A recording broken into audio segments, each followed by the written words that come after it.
What if the government admitted aliens were real, and they knew the whole time? Would society survive? That's the question Disclosure Day asks, and it's a lot more interesting than I thought.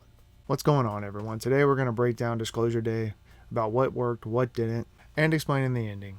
If you have not seen the movie yet, there will be spoilers, and you have been warned. Steven Spielberg is finally back to making a movie about aliens, and honestly, that alone got people excited. This is the same guy that gave us E.T., War of the Worlds, and Close Encounters of the Third Kind. So expectations were through the roof. After watching Disclosure Day, I can definitely say this isn't just another alien invasion movie.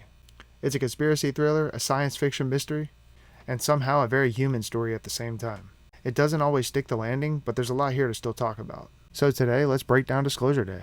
The movie starts in a pretty strange way. Instead of showing aliens or giant spaceships, we're dropped into what feels like an ordinary world. Daniel Kellner is already on the run. He has something really valuable that a massive corporation called Wardex really wants back. At first, you don't really understand why everyone is chasing him. Spielberg does a really good job of keeping everything hidden. You're constantly asking yourself, what did this guy steal? That mystery becomes the engine for the first hour. Instead of answering questions, the movie keeps piling on more. Who is Wardex? Why is the government involved? Why is everyone so afraid of this information getting out? It creates a lot of tension because you're trying to solve the mystery alongside Daniel. And then we meet Margaret. Emily Blunt absolutely carries this movie. She's the weather reporter. Her life completely changes after a bizarre live broadcasting. Without warning, she begins speaking what sounds like an alien language. She has absolutely no memory of doing it. Imagine millions of people watching you say something that you don't even understand what you're saying. That scene is one of the strongest in the movie because nobody knows what is happening. Not Margaret, not the audience, and definitely not the government. From that point forward, her life becomes just as dangerous as Daniel's. One thing Spielberg does here really well is scale. It never really feels like one city is in danger. It feels like the whole world slowly realizing something impossible. People start seeing unexplained lights. Communication systems begin to fail. Governments become secretive. News stations are filled with rumors. Everyone starts wondering the same thing. What if we were never actually alone? The movie isn't interested in giant laser battles. Instead, it's about panic, about misinformation, about how people react when everything they believe suddenly changes. Honestly, that feels more believable than most alien movies. The biggest twist is when Daniel reveals what he stole. It's not a weapon, it's evidence, proof that the government has known extraterrestrials have been around for a long time. Not only have they known, they've covered it up. That completely changes the whole movie. Up until then, you think it's about preventing an invasion. Instead, it's about exposing the biggest secret in human history. That's where the title starts making sense. Disclosure Day isn't the day aliens arrive, it's the day humanity finds out the truth. Colin Firth deserves some credit too. His character, Noah Scanlon, is not some over-the-top comic book hero. He's calm, professional, almost reasonable, which honestly makes him even scarier. He genuinely believes that hiding the truth is protecting humanity. And that's what makes him interesting. He's not trying to destroy the world. He's convinced he's saving it. Good villains believe they're the heroes. And Scanlon fits that perfectly. The middle section of the movie is probably where people get divided. There are car chases, secret facilities, hidden laboratories, double agents, flashbacks, religious symbolism, government conspiracies. There's a lot happening. Sometimes maybe too much. You can definitely feel Spielberg trying to combine several different movies into one. One minute it's a political thriller, the next minute it's a first contact movie.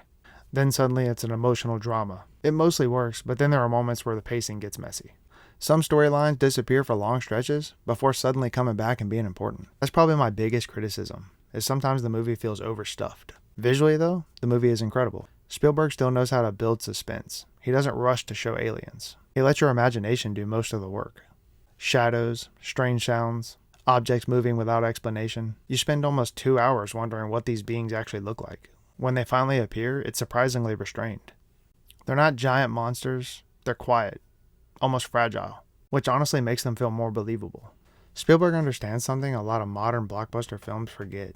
Sometimes less is more. John Williams' score also deserves some recognition. It isn't constantly screaming for your attention. Instead, it quietly builds emotion underneath almost every scene. When the movie becomes hopeful, the music becomes hopeful. When the movie becomes frightening, the score almost disappears completely. It reminds me of classic Spielberg. The music isn't just background noise. It helps tell the story. Now let's talk about the ending, because I think that's where audiences are really split. Daniel and Margaret finally succeed in broadcasting everything to the world. All the hidden footage, the government secrets, the evidence, everything becomes public. There's no putting the truth back in the box. Then, the aliens finally make direct contact. After 2.5 hours of build-up, one of them delivers a single translated message. Listen. And then the movie ends. No explanation, no giant speech, no massive battle, Just listen. I'll be honest, at first I wasn't sure how I felt about it. It almost feels abrupt. Instead of the movie ending, it just stops. But the more I thought about it, the more I appreciate what Spielberg was trying to do.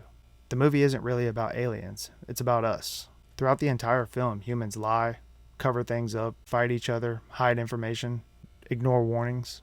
Maybe the alien message isn't asking us to listen to them. Maybe it's asking humanity to start listening to each other.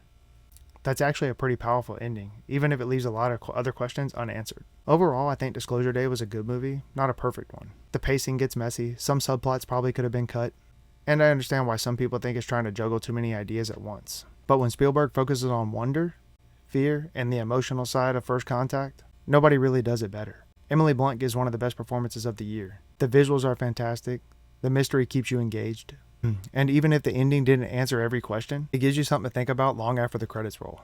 That's something a lot of modern blockbusters don't manage to do.